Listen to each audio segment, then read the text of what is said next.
UP के नैमिषारण्य तीर्थ स्थली को लेकर मुख्यमंत्री योगी आदित्यनाथ ने कहा, देश के वैदिक विज्ञान कहे जाने वाले नैमिषारण्य तीर्थ के लिए जल्द ही हेलीकॉप्टर सुविधा शुरू की जाएगी। उन्होंने यह बात लखनऊ और कानपुर के लिए 42 इलेक्ट्रिक बसों के संचालन की शुरुआत के अवसर पर संबोधन में कही। मुख्यमंत्री ने कहा, वैकल्पिक व्यवस्था के तहत नई बसों का संचालन शुरू हो रहा है। उनमें से कुछ को नैमिषारण्य तक चलाया जाएगा। मुख्यमंत्री ने कहा, पर्यटन व संस्कृति विभाग नैमिषारण्य की धरोहर को संरक्षित करने का पूरा कार्य कर रहे हैं। दक्षिण भारत से एक सज्जन आए थे मिलने के लिए। वे मेरे पास आए तो बातचीत चल रही थी। उन्होंने कहा कि यहाँ पे नैमिषारण्य कहाँ पड़ता है। मैंने कहा, नैमिषारण्य से आपका क्या मतलब है? क्योंकि जब वो अतिथि यहाँ आए थे तो मैंने उनको यहाँ पे नैमिषारण्य अतिथि गृह में ठहराया था। तो मैंने कहा, हो सकता है नैमिषारण्य अतिथि गृह में ठहराए हैं इसलिए बोल रहे होंगे। तो उन्होंने मुझसे पूछा, उन्होंने कहा, ये नैमिषारण्य कहाँ है? मैंने कहा, यहाँ से 70 किलोमीटर की दूरी पर। तो मैंने कहा, आपका पूछने का उद्देश्य क्या है?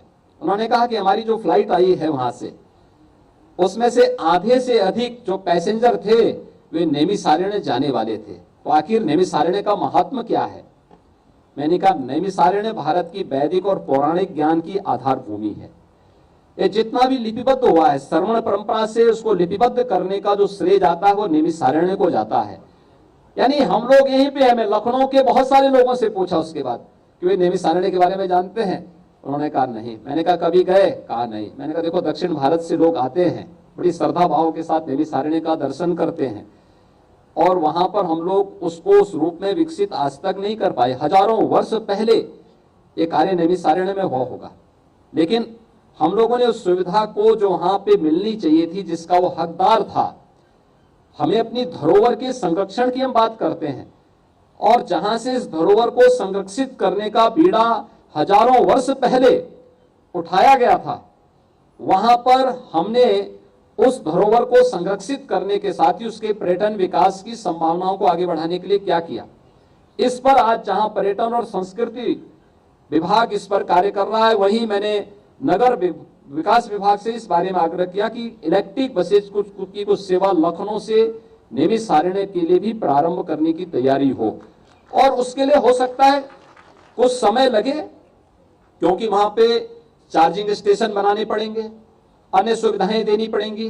तब तक हमारी वैकल्पिक व्यवस्था क्या हो सकती है, एक इस पर ध्यान देना। दूसरा, नैमिषारण्य को हम लोग बेहतरीन सुविधाओं से युक्त एक ऐसे स्थल के रूप में विकसित करें जो प्रत्येक भारतवासी को उस धरोहर के प्रति एक आत्मीयता का भाव प्रत्येक भारतवासी के मन में जागृत कर सके। क्योंकि ये जो वैदिक ज्ञान है, यह भारत का वह ज्ञान है, भारत की एक ऐसी धरोहर है जो विश्व कल्याण का मार्ग प्रशस्त करता है, मानवता के कल्याण का मार्ग प्रशस्त करता है, प्रत्येक जीव के कल्याण के मार्ग प्रशस्त करता है, ब्रह्मांड के कल्याण का मार्ग प्रशस्त करता है।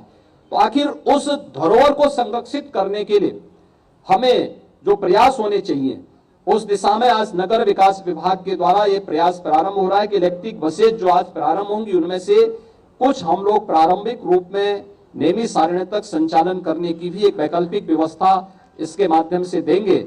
और साथ साथ लखनऊ से पहले चरण में बहुत शीघ्र हम लोग यहाँ पर हेलीकॉप्टर की सुविधा भी यहाँ से नैमिषारण्य के लिए उपलब्ध करवाएंगे।